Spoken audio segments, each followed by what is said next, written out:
Can I say it's with great delight that I welcome you to this webinar today. This is the culmination of a considered and committed journey to the really fundamental importance of citizen leadership and community resilience. And we're just delighted to be joined together to talk about the work that's preceded the moment where we are now and what is to come, and how much we look forward to working with you who've joined us today around this really important point. So just in starting, the Menzies Foundation aspires to build a leadership movement to ask Australians to reflect on leadership, pivot to their purpose, build their leadership capability and contribute to the greater good.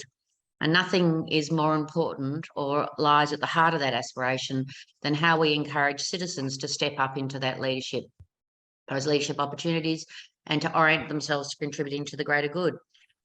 We do this work by identifying leadership challenges and building multi-sector incubators to address those challenges at scale. And following the devastating bushfires and then COVID pandemic, the Menzies Foundation really recognises the absolute importance of citizen leadership and community resilience. We see it as one of the most important leadership challenges of our time. How in an increasingly often polarised, tribal, globalised world do we reimagine what citizen leadership is? Do we reframe how we think about community resilience and build the infrastructure and the scaffolding and, in fact, even the narrative that encourages citizens to think about their place in the world and the difference that they can make? Today, we launched the 2020 Citizen Leadership and Community Resilience, an exploration of disaster-affected communities, written by Dr. Ariella Helfgott and powered by the Menzies Foundation. The report aspires to explore and document the experiences of citizen leadership on the ground in crisis-affected communities and the role that citizen leadership plays in community resilience. It gathers evidence required to build an understanding of the importance of citizen leadership from citizens' points of view, from the citizen point of view, which I think is what makes this contribution important, in the sense that we're not saying this is a definitive exploration of citizen leadership, but we think we must and should start from understanding citizens' experience, the communities, the way the community engages in the sorts of challenges that arise as a result of crisis, and how we position citizens to ensure that they have agency and a sense of ownership of what supports them for those communities to bounce back. And so, as I said, the panelists today, I'll just quickly introduce them and then we'll get stuck into it. First of all is Dr. Ariella Helfgott, Director of Strategic Foresight, Department of Premier and Cabinet, Government of South Australia, who comes with us with a wealth of global experience in this space. And we look forward very much, Ariella, to hearing about that.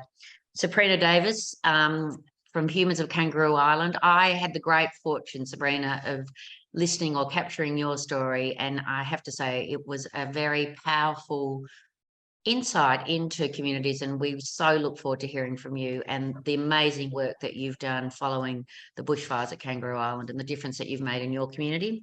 Anna Power, CEO, Collaboration for Impact, partner in crime with me, someone she and I both had a long commitment and interest in citizen leadership and community resilience. Particularly, I think Anna focused around agency of citizens, how citizens can be instrumental in defining the futures they want for themselves. And finally, Susie Maloney, a new partner in collaboration at the Foundation, who does outstanding work at the Centre for Just Places for Jesuit Social Services. So to ensure we've got plenty of time, because there's much to talk about, Ariella, can we start with you? You and I connected, fortuitously, I have to say, after you recently returned to Adelaide from an extensive time living and working overseas, where you did quite amazing work around this in relation to the question that we're exploring today. Can you tell us a little bit about your journey, Ariella? Yes, thank you for having me. I left Australia to take up a senior research fellowship in Oxford. Yes, so I went to the University of Oxford to set up a program of research about resilience and adaptability of human and natural systems to environmental change. And I spent 11 years at the University of Oxford. I then went on to also work at the Universities of Wageningen and Utrecht, 4 years in Wageningen, 2 in Utrecht, continued to work on resilience and transitions to more sustainable and equitable futures. And community resilience was really at the center of all of that work. Ariella, why community resilience? How did that become so central to your exploration in those contexts across the world? And perhaps you could tell us a little bit about some of the work that you did in other parts of the world, focusing on community resilience and the role of citizens and citizen leadership in that context. So I think on one hand, it's a little bit of a personal orientation in terms of believing in the power of community, and having a sense that all of the things that matter the most to me in terms of how we as societies are going to make it through the challenges that we face are not things that we can do alone. They're all collective action problems, and the community is the most grassroots level at which these things happen. And even though in a lot of advanced capitalist democracies, the community level of organizations been hollowed out quite a lot, in the sense that you have people just living in households and interacting with larger companies that are further and further away from them. So there's this real opportunity by bringing people together to be able to create new forms of community organizing and community wealth building to reinvigorate and address people's challenges in advanced democracies. But also I did a lot of work in developing communities where you can't rely on any other, there's no other agent that is going to provide. So the government doesn't necessarily have the capability to do that. I mean, I worked in Cambodia, Nepal, Vietnam, Ghana, Kenya, all these places. It's the community level at which action can happen. So across those contexts. Can you just give us just tell us a little bit about some of that work in those developing countries, Ariella? Because I think it's very interesting insights around a different way of thinking about community and how to build out that sort of community scaffolding.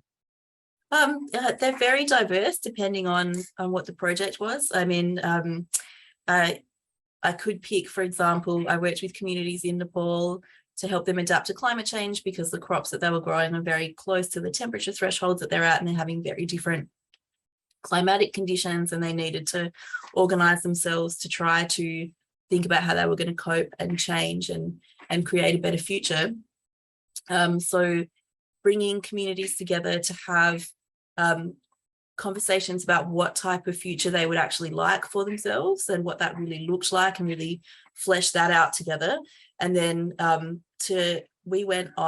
we took some of these communities on exchanges to climate analog locations so that they could get an experience of what their future climate might look like under different types of modeling scenarios, and then share stories with people in those places who had already gone through those adaptations about what worked and didn't work for them, and then come back to their own place and then treat each of those different experiences like scenarios, and then think about, if these things happen to us here, what would that look like? And actually, for me, the segue between that and this report that we're here to talk about today is one of the things that came up in the stories was how difficult it was for people to prepare for something that they couldn't imagine.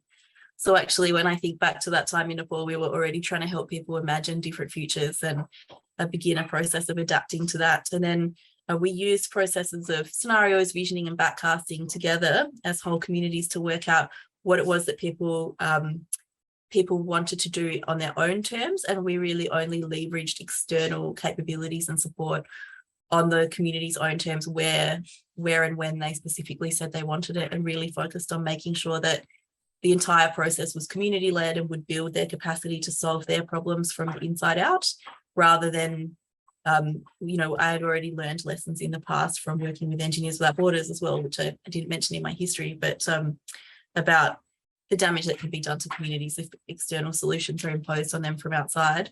And to be honest, that was something that also came up in this report about Australian bushfire affected communities, about one of the things that could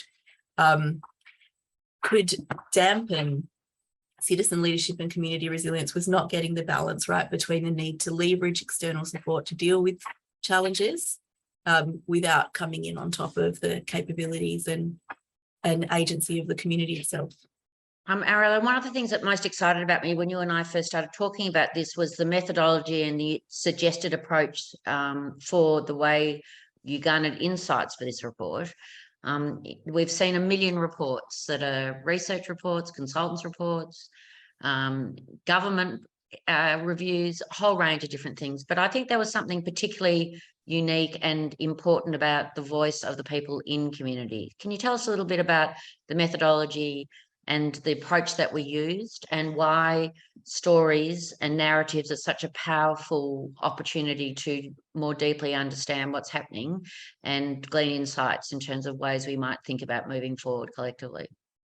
So that was also based on a lot of past experiences, and actually we collaborated with another organisation called Anecdote here in Australia, who's someone that I worked with even before going to Oxford. I worked with the Australian Department of Defence also on community resilience, actually, but in the context of fragile states. And we found back at that time in defence that even if you went to with advanced psychologists and social scientists to try to assess a situation, surveys and questionnaires are not meaningful in really complex situations without the meaning that context provides in a story.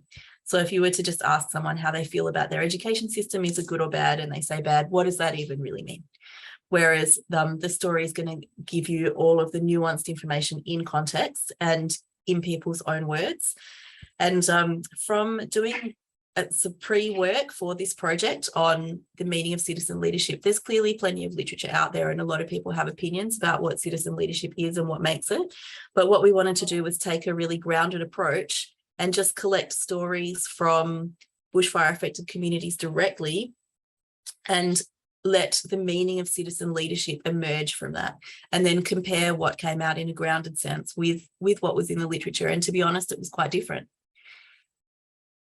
So moving to the report, what do you think the key, I mean, the report will release the report after the webinar or in conjunction with the webinar.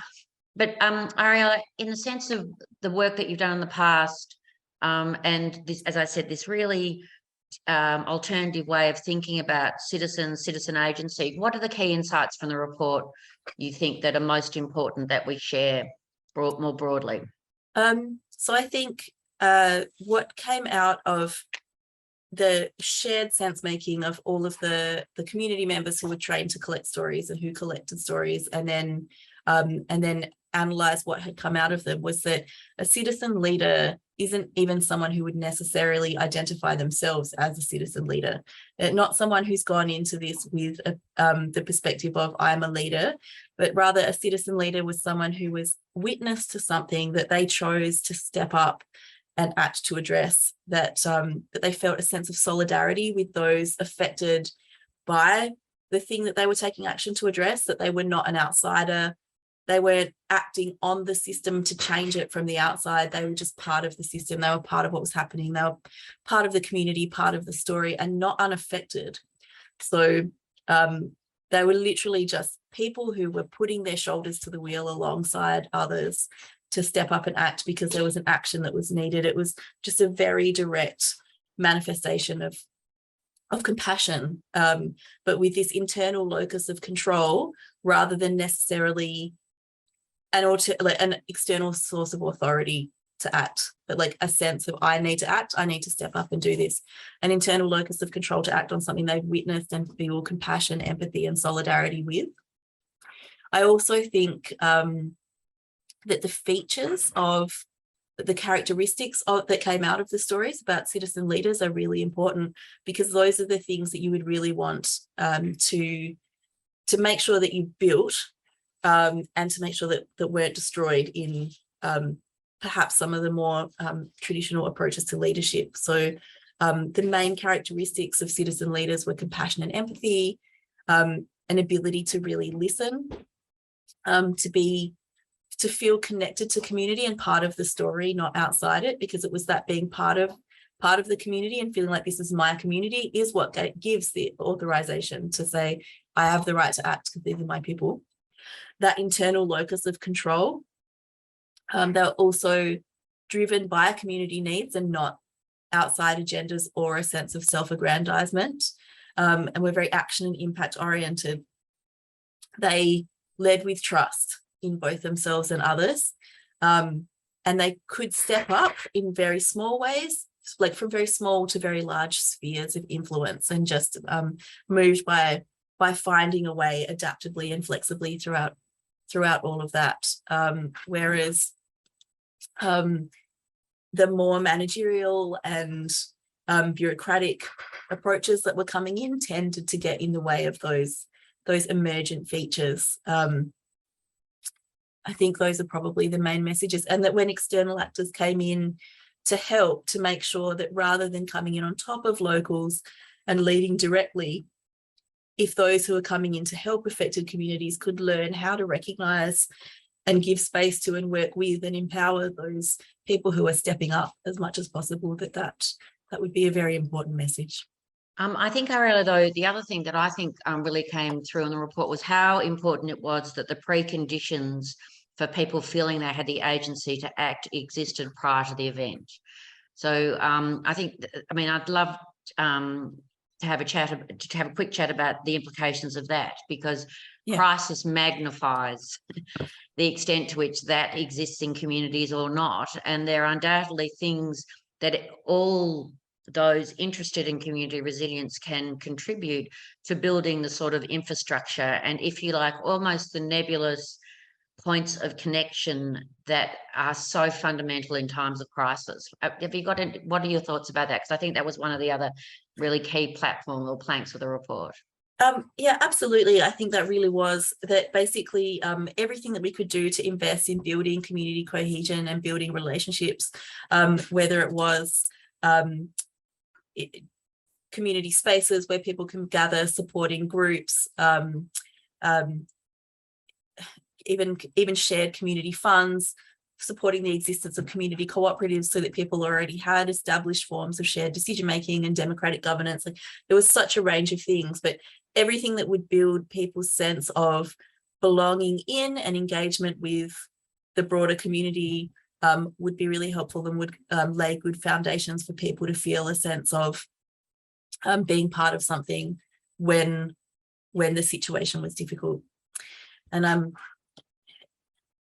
yeah, I feel like I might have more to say about that, but come back to me. I'm just going to have a quick look back. I will, no problems at all. So, Sabrina, as I said, I had the extraordinary privilege of capturing your story. And to be honest, I think, Sabrina, I think you and I had that conversation, I don't know, a good probably 18 months ago, Sabrina, but by golly, some of the things that you told me that day still loom very large in my mind because of the power of your experience and what happened. You've then gone on and become a sort of doyen of storytelling in some senses, in that you established Humans of Kangaroo Island, which I think did the community an extraordinary service in capturing the stories of people and allowing people to get a sense of their shared experience. Can you tell us a little bit, Sabrina, about your experience of the Kangaroo Island bushfire and the way that you see that your storytelling's contributed to building community resilience at Kangaroo Island?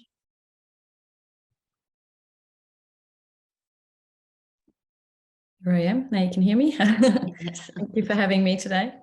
My experience with the fires, I suppose, is very similar to what Ariella just described. Obviously, I was one of the very severely impacted residents of the island, part of the community, big part of the community previously already. I originally am from Germany, moved into the community and married a local born and bred islander. And on the day of the fires, we unfortunately lost pretty much everything. We lost our farm, fences, house, livestock, all sheds, machinery and vehicles. And we were fortunate enough to keep make sure that everyone was still alive. We lost 2 lives on the island. Some farm firefighters unfortunately got trapped in the fires, and we lost over 80 houses, hundreds of sheds, thousands of livestock and more native wildlife. For us personally, I would describe that as a very emotional roller coaster. You know, the build up was long. The fires burned for over 6 weeks. Before it affected us, you know, my husband was already out as a farm firefighter for many, many weeks, days and night. So there was an exhaustion point even before we were personally affected. Then there came the sheer panic and fear of evacuation for me and the children. And then afterwards, obviously, the devastation of what had happened.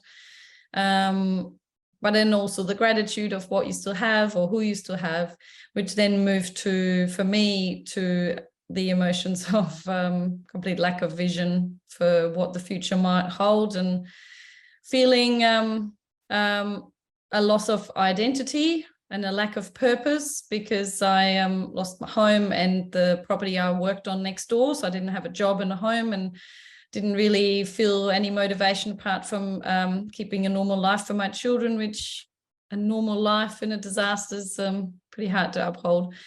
So, and then probably moved into depression and a long-term trauma through the recovery. So it was a long road. And because of that loss of identity and purpose, I suppose this is why I drifted towards my storytelling project and started Humans of Kangaroo Island. It was really after a few months of feeling like a zombie, just walking around through life and trying to work out what it is that I'm meant to be doing. I decided to start a clean slate. I actually started my own business, copywriting and proofreading business, but then also helped my husband with the finances. But I just really felt like there was something else that I needed for me. And I felt a really strong need to talk. When COVID rolled in shortly after the fires, we were all in our little isolation bubbles. And what had been started through many of the organizations like the Red Cross that were on the island organizing community barbecues and catch-ups suddenly all stopped. And we all were sort of on our own, and that was very, very lonely and a very sad time. So I decided that I could still meet one-on-one with people over a cuppa and listen to their stories rather than always just telling mine and hearing more about fires. I wanted to hear what had happened in other people's lives, what were their highs and lows, and then release them online. And without knowing, it just came from, a deep personal need of connection. It meant a lot to our community. It started to inspire people. It gave them a little bit of a break from, their hardship they were working through. And it started to uplift them. A lot of the time it gave people perspective. When we were talking about, a 14-year-old boy losing their mum early, it made you become grateful for what you still have, even though you might have been extremely affected by the fires. So it kind of, it just showed you different sides of life and ups and downs. And it ended up having quite a big impact. We nearly had everyone on the island. We have 4,500 residents here. We nearly had everyone on the island follow the project. And I decided that it might be a good way to use it and leverage it later on for fundraising efforts. Sabrina, and in those, I should say in the report, stories, the collected stories are available in the report, and they make very powerful reading, I have to say. But what struck me in the sense making that followed from many of the stories, but also particularly from yours, Sabrina, was the fundamental importance of your connections in community, separate to the sort of more institutional responses, so to crisis. So you spoke, about the huge importance of your neighbours and their inclination to help each other. You spoke about the woman who just had propagated some garden plants, and what an amazing place that was in the community for people to come and think about replanting their gardens. You spoke, I can't remember if it was you, Sabrina, but somebody sort of spoke about the knitting club that was a Facebook group and how important those. Can you just talk a little bit about those less tangible, more ephemeral connectivities that were such an important part of Kangaroo Island's capacity to think about how to come back from, what was just an extraordinarily difficult time? Yeah, sure. So, I suppose when all the agencies and organizations rolled in, and they've been to previous disasters and they sort of have a structure on how they do things, there were a lot of gaps there, and a lot of things weren't covered that we as every community is unique, and our community really needed. And there were things that they didn't do, things that they didn't know how to do, and they weren't connected enough to organize and enable that. And so there were people on the ground that, and you would probably call them citizen leaders, and I never really understood what this word even meant in the beginning when someone called me that at the start. and obviously there's many of them in our community, but I suppose we've never heard of this word before or this term.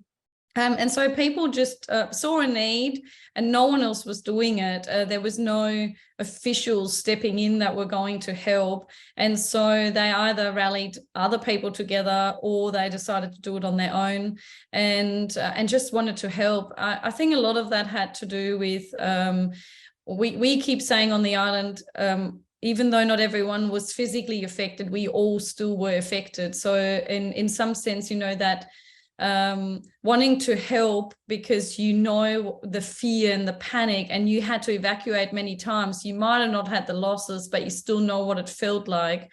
And in that, and then you have your connections, you have so many friends that are affected, you feel the emotions, you feel that pain, and you want to do something. And if it's in your capacity to do it, then people were willing to step up.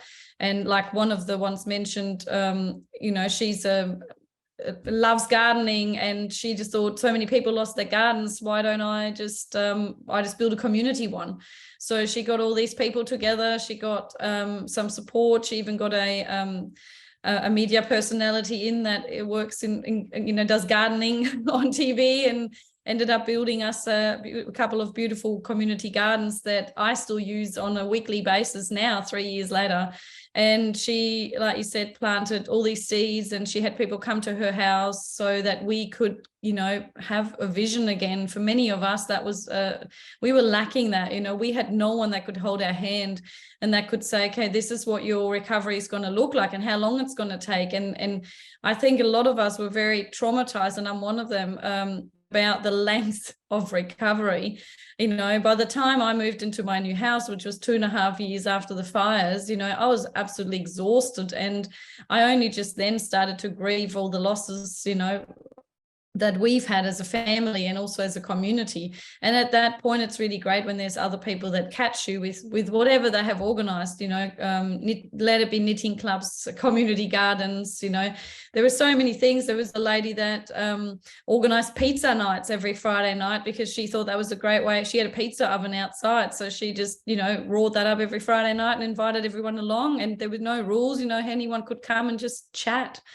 And, you know, there was halls of donations and evacuation centers just started off at someone's, you know, shed, and they had shed barbecues and just getting people together. And obviously someone saw a need and they knew that they could fill that. And so they stepped up and did it. And it's what I think kept us all alive. I mean, we often said afterwards that for, you know, the mental health effects have been huge and still are. And the reason why we haven't lost anyone in this community is because we're so tight-knit and strong, and we have such a strong sense of culture, and we have always helped each other.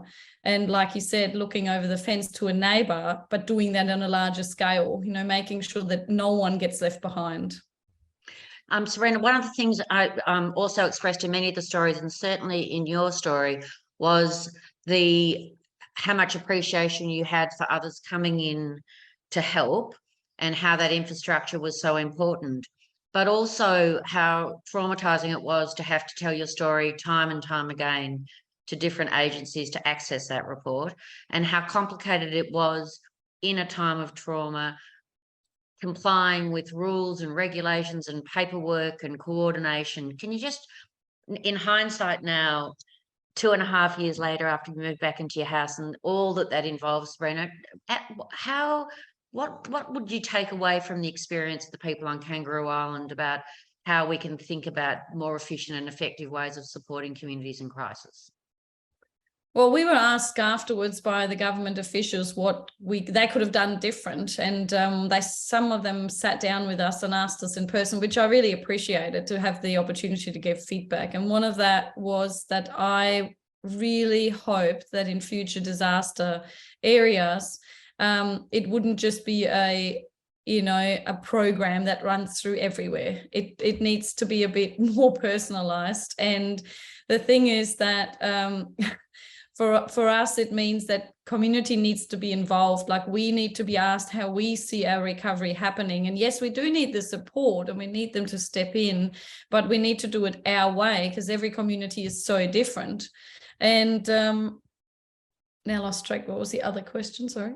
And just about in terms of the complexity of paperwork, having to repeat your story time and time again, different agencies. I feel like a lot of my trauma that I feel now, you know, we close to our 3-year anniversary, has come from the difficulty of applying for things and getting through that. You know, you're already on the edge of mental breakdown. You're really struggling and you are traumatized, and then you have to fill out over and over again the same kind of paperwork, filling in what has happened to you, whereas I believe that could just be captured and kept somewhere, and it could be shared, you know, between services and organizations and agencies. And having to relive that, you know, I mean, how many times I had to literally in my head walk through my house and then list for a grant application what my losses were, and, you know, how much my carpet was probably worth, and you know, how many meters of I don't know, blinds I've lost. And it's just something that makes things even harder when you're really, really struggling, and it is the complete opposite to the support that you expect.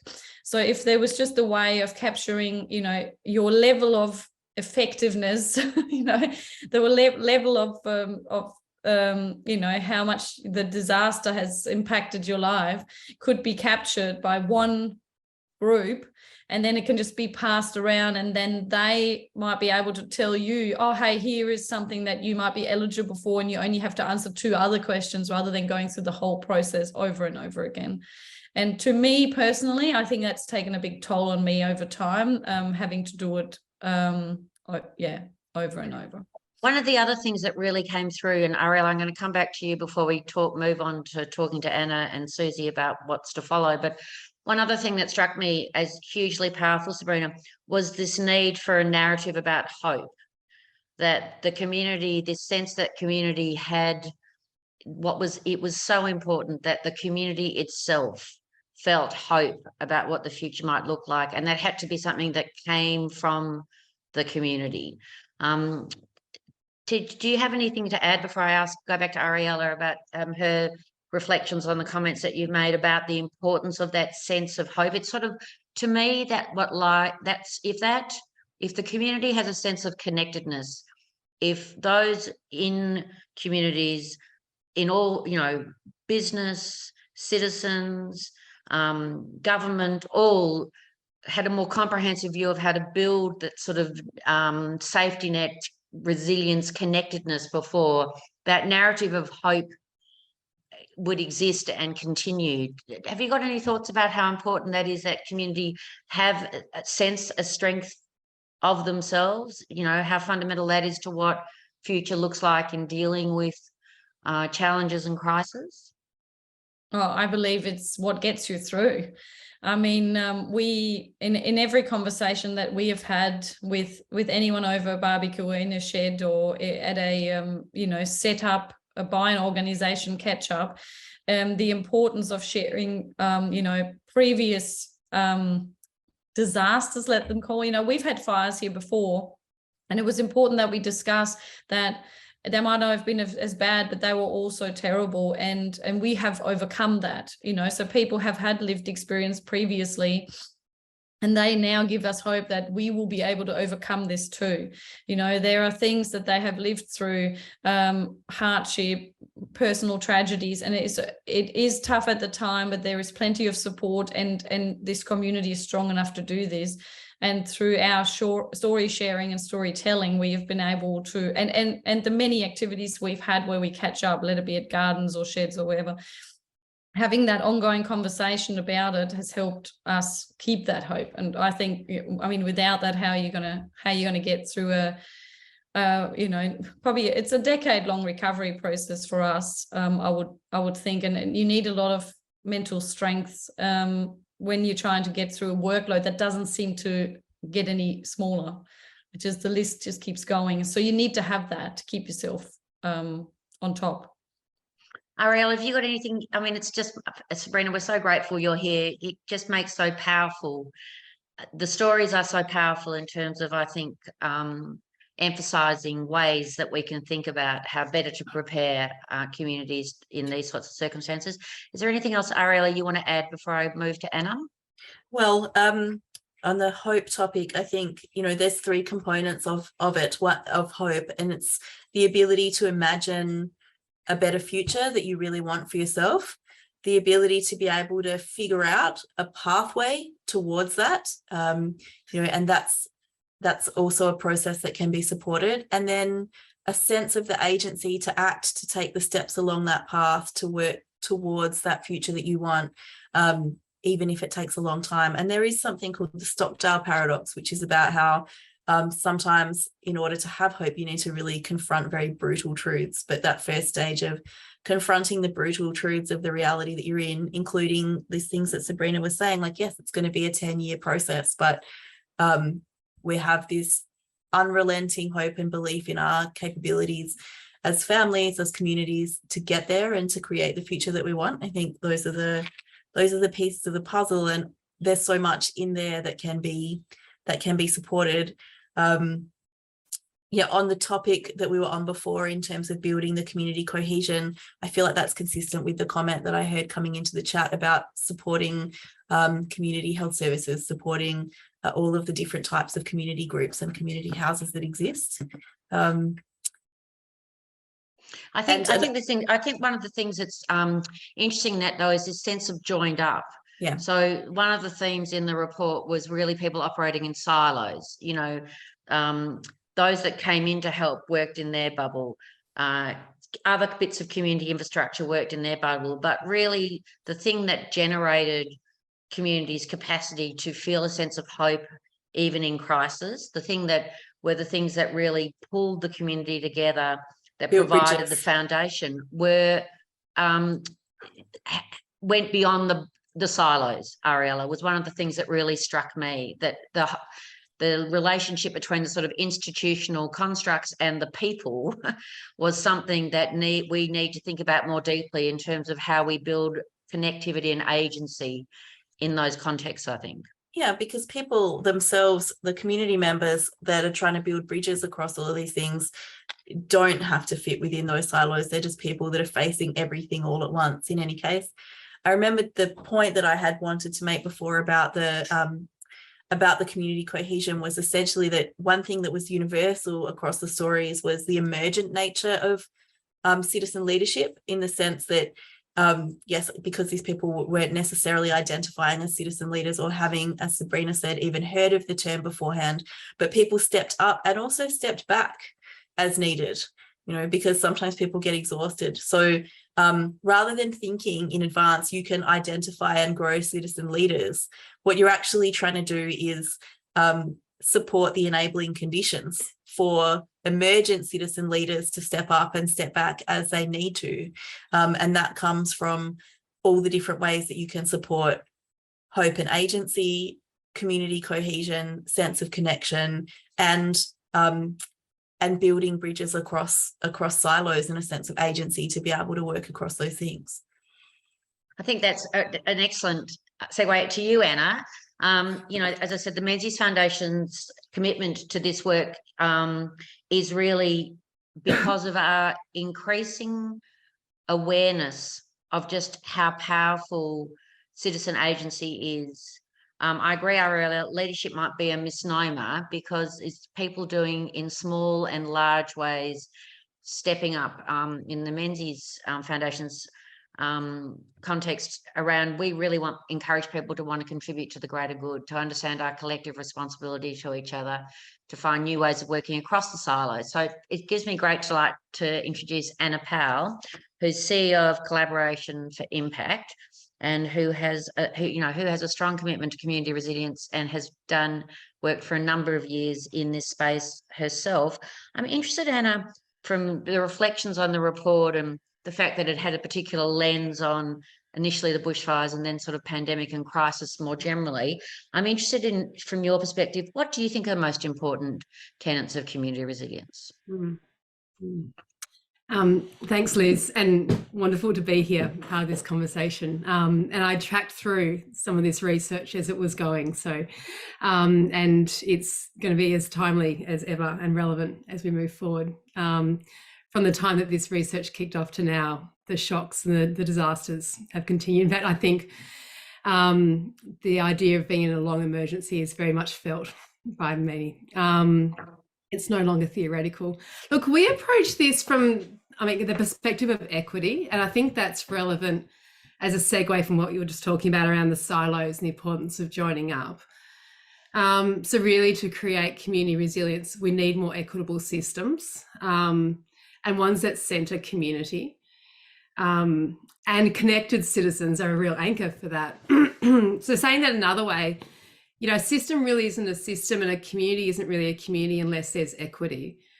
So there's a challenge in how we think about leadership in an individual way, which I hear challenged in this report, in terms of the idea of it is that citizens having agency, hope, and the connection part moves it from the individual heroic leader to how we actually get collective healing of systems. And I think there's a deeper point here, which is for us to really be creating like local systems in community and in the macro systems that really centre community, ensure that community aren't being done to, and really enable community to lead. We need to be thinking about ourselves as custodians of those systems. And we need to be thinking about that in a way which acknowledges that those systems haven't always been equitable or enabled leadership to thrive. And I think when we start to take that approach to resilience building, that this is a challenge for our generation to make the next generation have a better shot at it. We start to think about the history that we've inherited and the fact that some of these systems don't necessarily enable leaders to really thrive here and now. In fact, not all. And I think that's coming back to the point about equity. How we make sure that it's not just the leaders that have influence and resources that get to decide what happens in the time of a natural disaster. So that's some of our work and practice, is thinking around how do we create, to Ariella's point, those enabling conditions where there can be more inclusivity around who gets to be a leader and have agency in that.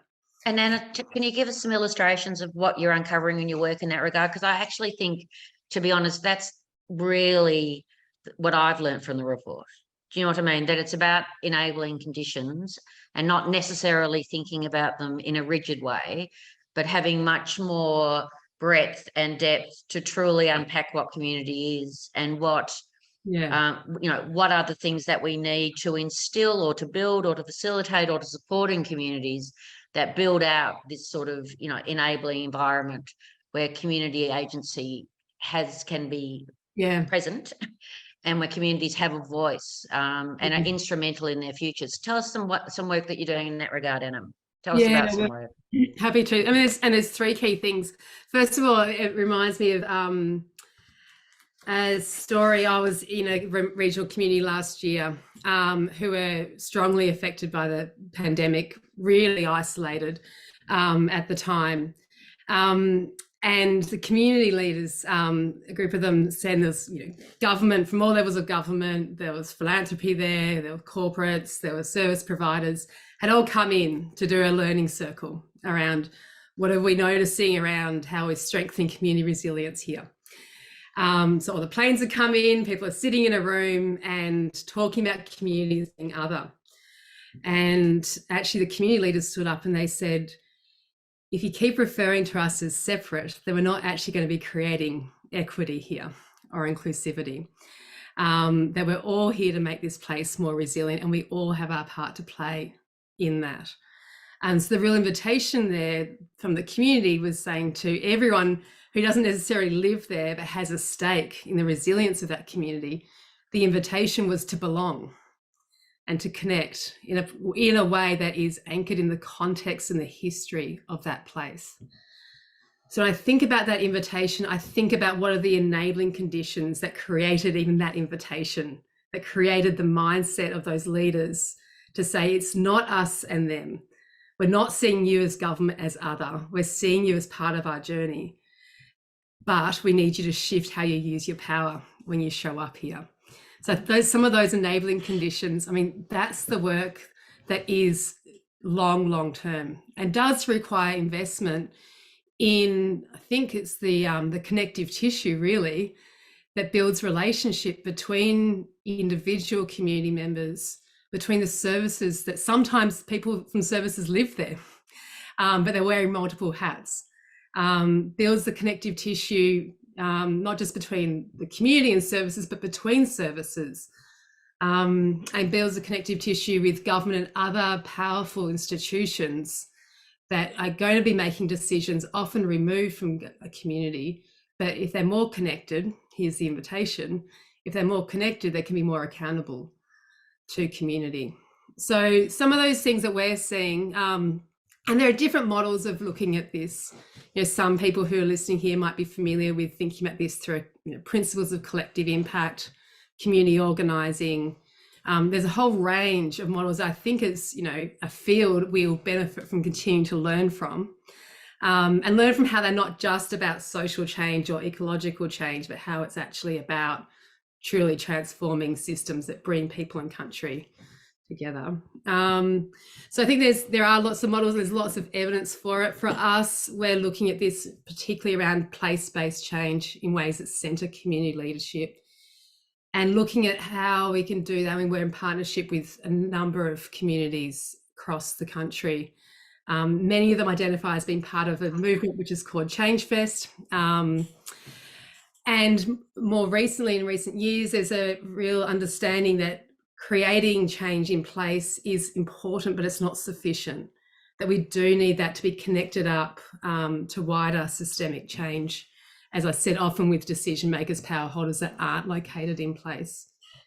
So really practically, you know, the other day I was having a conversation with a property developer, reimagining what property development looks like in the context of sharing power with communities.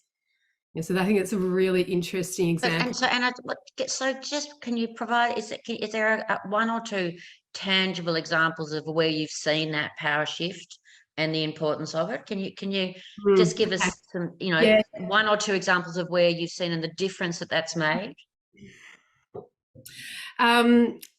I can give. So it's often in the micro. I think these shifts are happening in the granular, in the micro, but some places to go to look at where there's really great promise.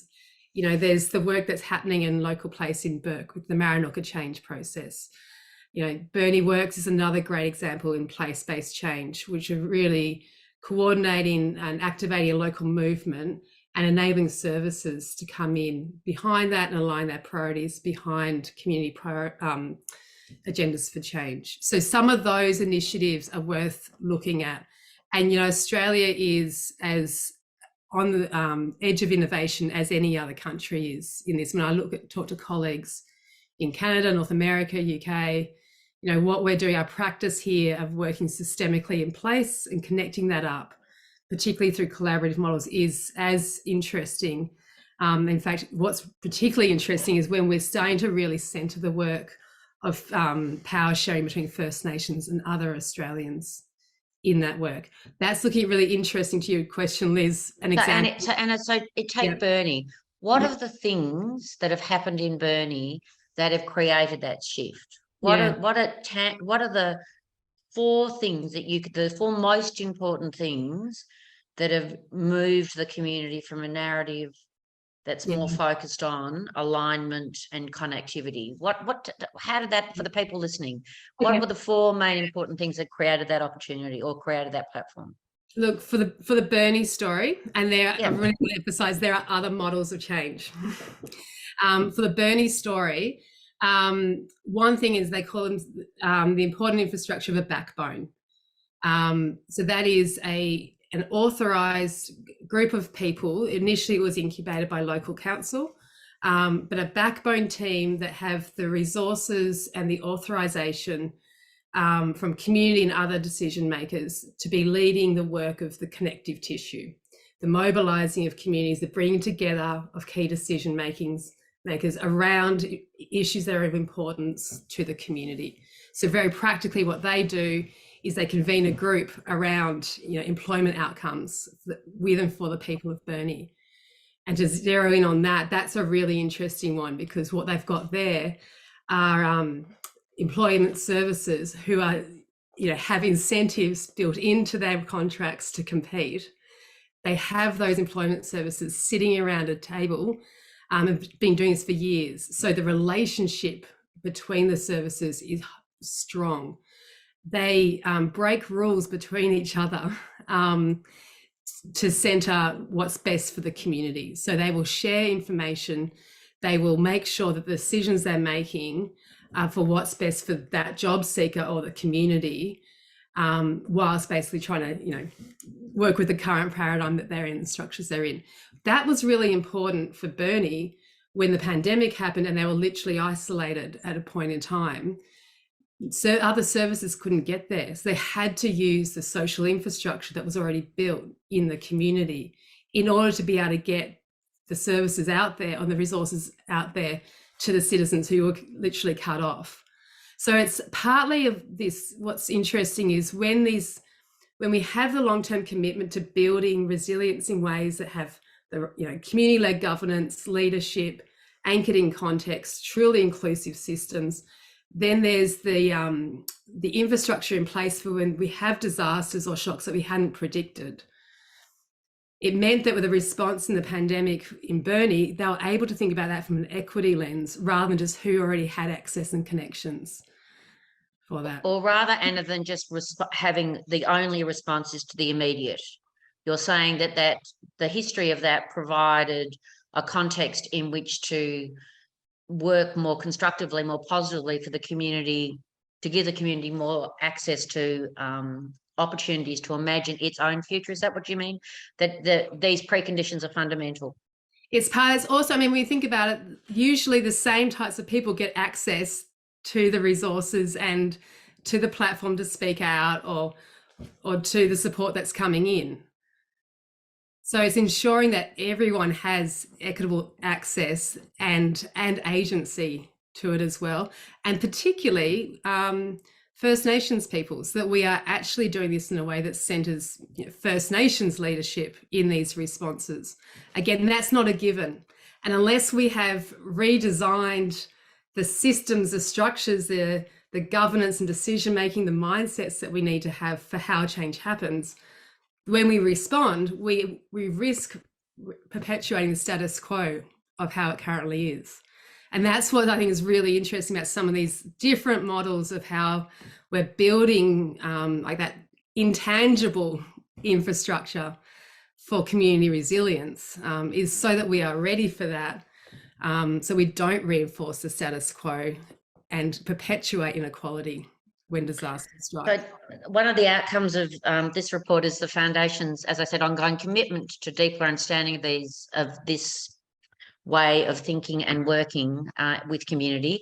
And one of the things that's wonderful, that's come building on the report, is a collaboration between Collaboration for Impact and Jesuit Social Services around really continuing this work and reflecting on how we can facilitate and support community agency and resilience in the context of climate justice. And it gives me great delight at this point to introduce Susie Maloney from Jesuit Social Services. Susie, just to provide context for the future focus of our inquiry, you've just launched a really outstanding report, and I acknowledge Lord Mayor's Community Foundation, Mobilising Climate Justice and Resilient Communities in the West, which reports on the collaborative action plan and outcomes from the 12-month project that JSS led across 5 LGAs in the West. In order to centre our conversation about community resilience in the context of climate justice, it makes sense to start from what you've learned from that, I think, really important piece of work, Susie, and what it leads us to in order to what we ought all to focus on next. Thanks, Liz, and thank you very much for inviting me to this panel, and really just want to congratulate Ariella and the team on the production of that report and the outcomes, and really excellent insights, I think. And Sabrina, also so much thank you for sharing your story today, and that real grounded, lived experience and lived experience over and over for many in your community, which is really, I think, quite profound. So yeah, I really appreciate being here. I guess I'm sort of picking up a bit on some of the points that Anna was making around centering equity. What we've been doing at the Centre for Just Places, you know, it's not surprising, as we have just in the title of our centre, that we're centering justice. And so in the context of, I think, what we're talking about around climate change, some of the things that we've been thinking about, I think this conversation has been about looking at how it is that leaders and communities stand up in the face of a disaster. And so it's that response and recovery end. And so the work that we've been focusing on, and this is really in the context of thinking about what is it that creates strong and thriving communities, and what do place-based approaches look like, which is kind of a lot of what our research and action is focused on. We've been looking at that prevention end. When you start and you say, all right, well, we know that climate change is going to impact people, communities, and places unevenly. Even in one community, there will be differential experiences of that particular impact. Some people will have the capacity to respond, and others might not, for all different kinds of reasons. So I think that the focus on differing impacts, who's able and who's not able, who has capacity to cope, who has capacity to respond, is very much the focus of our work when we think about climate justice. We're also thinking about what are the enabling or disabling conditions that create vulnerabilities in the first place. And so I'm thinking here with the project we've just completed in the West, and when we say the West, it's the 5 urban LGAs in Melbourne. And so I think it's probably interesting to also think about the idea of communities and community leadership in the context of urban, as opposed to remote, rural, or regional contexts. And there will probably be some differences that might be explored as part of our next stage of work. But I guess the why we have a Centre for Just Places and why we're focusing on climate justice inside Jesuit Social Services is because this organisation for about 45 years has been working with people who are very much on the margins, often going in and out of the justice system, often experiencing a whole lot of different kinds of marginalisation, whether it's socioeconomic or ability or mental health issues or whatever it might be. So I guess in just thinking about that question of equity and what we see as there are a whole lot of conditions right now that are exacerbating inequities. And what we don't want to do is we don't want to see climate change further exacerbate those inequities. And that's, again, the reason why you need to centre climate justice in this conversation. And just actually picking up on a comment that Justine has made in the Q&A, who works in a community services sector. So a big part of what we've been doing and what that project was out in the west of Melbourne was working with community services who are on the front line and who also are going to be impacted. And often those who work in local governments or in community services are also citizens living in those communities as well, and they wear those multiple hats. So I think that division of who is a leader and who is where they work, I think community members are also working in organisations very often in the places that are being impacted. But one of the things that we've seen in the work we've done around climate change adaptation is that the community sector itself is at risk. And there will be a flow-on effect then if those community organisations are not ready and prepared in times of crisis, because then they are not able to support those communities that are most marginalised, if you like, or haven't got the capability or ability to step up. So that's what that project has really focused on. And I guess the second point is just to reinforce what we've been saying so far. A key enabling condition in our view and what's come out in this conversation is cross-sectoral work, cross-sectoral strengthening. And I mean, when I think of that, I'm thinking of both the institutions that shape policies that create vulnerabilities in the first place, and I'm talking about service providers and urban planning and emergency management and climate policy, but the communities as well in that conversation. And one of the things we've sort of seen through the research and work we've done is that there is a disconnect between emergency management organisations and institutions often and the community services that know and are embedded and engaged in their communities. And so there is a real opportunity here to join up that work now, strengthen those relationships now, so that when crisis happens, there's a really strong and embedded understanding of community in emergency situations. So yeah, that's probably enough of that. And so Susie, in the context of your work, there's so much talk, Susie, about cross-sectoral collaboration. Anybody who's doing any sort of work in that regard knows it's easy to say it, it's really hard to do it. Yeah. Give us some insight around how JSS and your centre are thinking about new ways of thinking about joined up, collaborative, addressing the sort of power issues that Anna referred to, in terms of, how you actually convene in a way that you do develop a shared vision and a shared platform for what an imagined future might be. What are you seeing, Susie, that would give some insight about the best way to start to think about working in this way? Well, look, I think it happens at different levels. So I think if we take a place-based approach, we're talking about, and the work we're trying to do is strengthen the relationships between organizations and communities in place. So that includes, for example, here in Victoria, we have a Climate Change Act. We have then Health and Wellbeing Acts that every council needs to deliver on. In those Health and Wellbeing Acts, they have to think about climate change. That means they have to start thinking about communities that are at risk or most vulnerable. So it's driving a bit, so that's a legislative lever that is driving action at one level. What it's requiring councils to do is develop stronger relationships with the community services sector. And then in doing that, I guess our strategy and our way of building that cross-sectoral work is, it's often very difficult to engage with and work with community members, and this gets to Anna's point about not the usual suspects. It's often very difficult to engage and work with people who are struggling in all different kinds of ways just to get on with the everyday. And so to expect them to come into a focus group or a workshop or be involved in a long-term planning process is often just either not feasible or just unrealistic.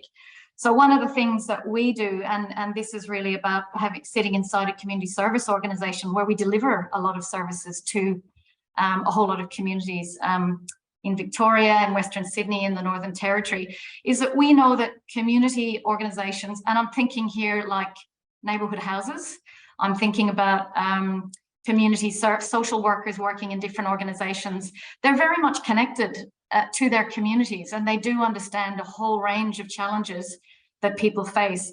So we are working through community service organisations to connect to community members. And so through that way, we bring in, for example, we connect through, Islamic colleges or older people's, card sessions. We'll go along and have a chat to them in those. So it's working through existing networks and bringing people together to talk about things like climate justice. And you might not use those words at all. You'd be talking about heat, and you might be saying, well, what happens during a heat wave on day 5? And if the power goes out, what would you do and how would you respond and what happens? And through the hearing of those stories, and this again is a key point here about how you hear lived experience, that's really, really important. I guess my point is, it's not easy to bring people into a workshop. You have to go out and talk to people, which is what this project has done. You hear the nuances and the challenges that people face in their everyday lives. So heat is one of those issues that's not well thought about. It hasn't got a neat emergency management response necessarily. No one really takes ownership of heat. Bushfires, floods, storms sit in that emergency management response space. But heat is one of the things that really is dominant in the urban context that we've been working in. So I don't know if that sort of gives you a sense of the cross-sectoral work. It's not funded. It's not easy to do. It takes a lot of effort, takes a lot of time, and it's very relational work. And it's about building spaces for people to come together. And that takes time.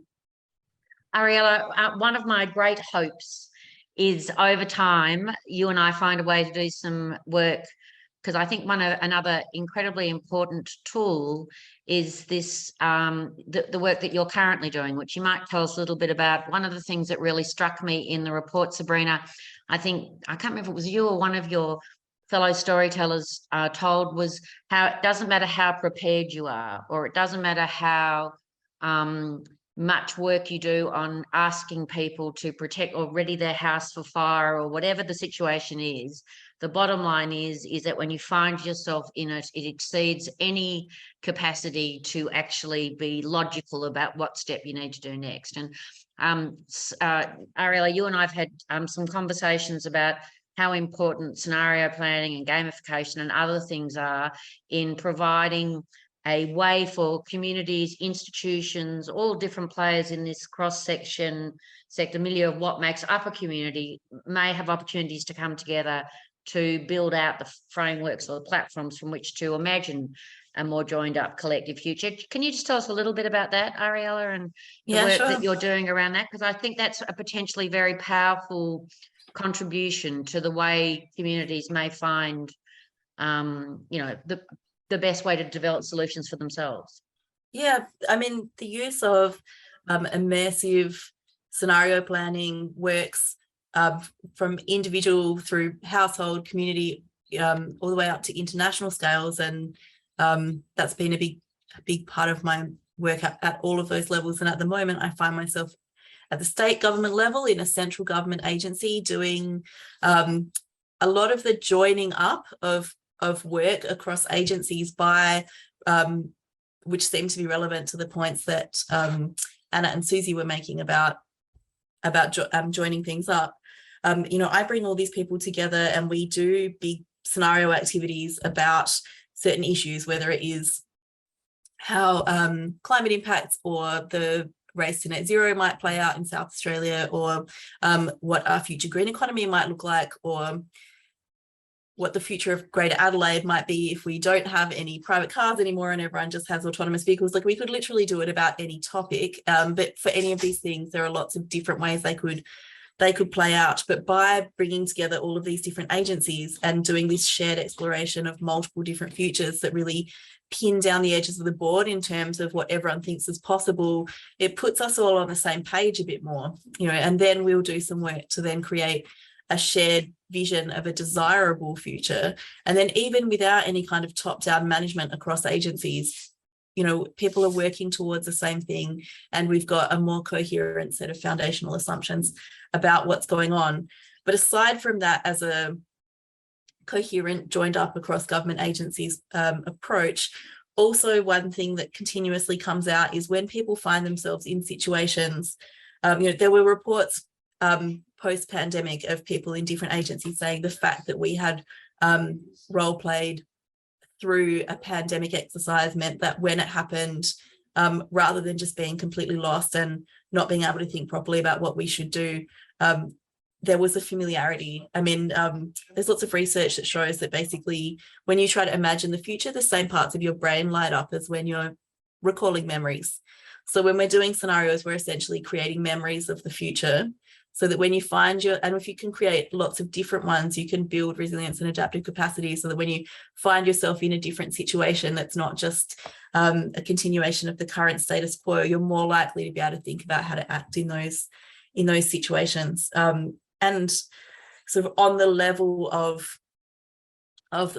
community immersive scenario planning for disaster management, I'm not doing that in my current job at this exact moment, but I did recently, attend there's an artistic group in Melbourne that's literally creating situations in town halls where people are immersed in, you're in this disaster scenario, you're all in this town hall, it's very hot, there's no air conditioning. They even create the temperature conditions and then play that out with people to give them the ability to explore how they want to respond, how they're going to relate to different groups of people in that situation, and play it out. Because it's certainly, as you said, and I'm sure Sabrina can add to this, for me it was a consistent theme across all the stories we collected from individuals, that no matter how much people had told you about what it was like to go through a fire, nothing could prepare you for being faced with the sheer sound and smell and and impact of it all. So the other thing, Ariella, is also this power of gamification. So often in the work, it's hard to get people to go outside of their own siloed perspective or what they know. There's very interesting opportunities in gamification to ask people to take on different roles and ask them to think from different perspectives, which in other work I've seen that you've been involved with is very interesting in terms of how people reframe solutions or open themselves up to new perspectives. Ariella, where does gamification have a role in all of this, do you think? Well, you gave me a segue to one of the roles of gamification. So I'll go with that thing about being able to take on multiple perspectives. I mean, if you're gamifying a scenario, you can ask different people to say you need to play the role of the community health service in this situation. You need to play the state government emergency management director. And people are in complex situations. It's easy to assume when you don't have control that someone else does, and that the things that are going wrong are being done deliberately by someone who's ruining the situation. There can be a tendency for blame. And by bringing people together, the gamified situation is a relatively safe situation because it's a scenario, it's a hypothetical, it's a what if. And then by getting people to play in other roles, which have clearly articulated, these are actually the degrees of freedom that role has to act with. These are the things that they can do. These are the things that they can't do. It can help someone to really actually put themselves in those shoes and find out they were making a lot of assumptions about what somebody else could or should have been doing. And, in a systemic or a collective action problem, we've all got a role to play in that. And the blame doesn't really help anyone. So gamification can really play a role in building understanding and empathy and collaboration in situations where there can be a lack of trust or a lot of assumptions or blame. So that's one big thing. But it's also that they're experiential and dynamic simulations of complex real world situations rather than just a static description of something. So they're very interactive and they're very good as a learning tool. And frankly, everything from kittens to small humans learns by playing. And this is a very serious topic, but by playing it out, it can create a safer way for us to engage with difficult things. So I'm conscious of the time and wrapping up today, but I think basically from the Foundation's point of view, the report I think makes a strong statement about how fundamental lived experience and community voice is and the power dynamics associated with ensuring that those voices are loud and resonant in any of the work we do. And we think about the greater good, we think about resilience, community resilience, and we think about how we can best facilitate and support citizens or people in communities to feel that they have the confidence, capability to act in response to whatever connects with them or motivates them for the benefit of that community. In wrapping up, and Sabrina, I'm going to finish with you because I think your voice is so powerful in the context of this conversation. Can I just ask Anna, Ariella and Susie, all of us, each of us in our own ways are deeply committed to this work. Just tell me the one or two things you'd like to see happen in order for us to move forward in this regard. Is that too much to put you on the spot? I'm going to start with you, Anna. What are the one or two things that you would really like to see that you think would give us more capacity as a nation to move forward in a way that we build community resilience? Oh, Liz. Practical, large in aspiration, or Susie's always referred to no funding for joined up collaborative exercises. Tell me one or two things top of mind, Anna, that you think that we need to do in order to think about community resilience in new and more effective ways. Yeah, look, two things. We definitely need long-term funding that's really about valuing the process of resilience building, not just the expected outcomes and outputs of it. So valuing the process and funding that long-term to really get that connective tissue, the collaborative muscle from the local right through to the wider systems. That's one. The other one is we truly need to learn into how we share power and in ways that are really anchored in our history and our context and our deep knowledges here in Australia. Practically what that is power sharing between First Nations and other multicultural Australians. And that is in the big macro conversations we're having. It's in the day-to-day interactions of being power literate and aware, and recognising how we are all showing up and doing our part of the work as system stewards in that. I think you did a fabulous job, Anna. Thanks, Liz. Ariella, what would be the one or two things that you think we could do collectively to build community resilience?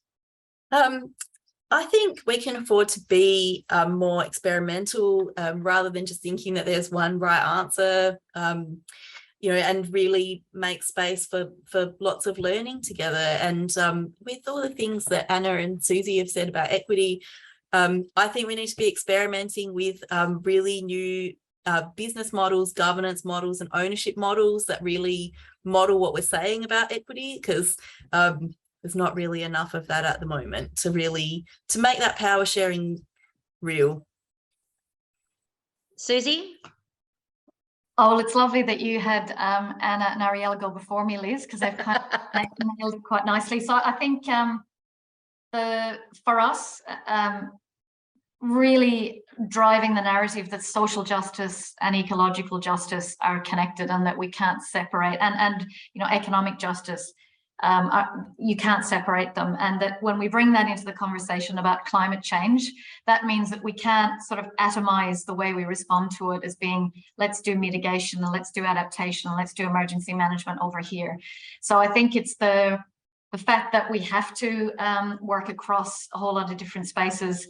You know, it's just echoing that point about joined up work. But how do you do that? I think two key things that have come out of our working with organizations and communities so far is the need for people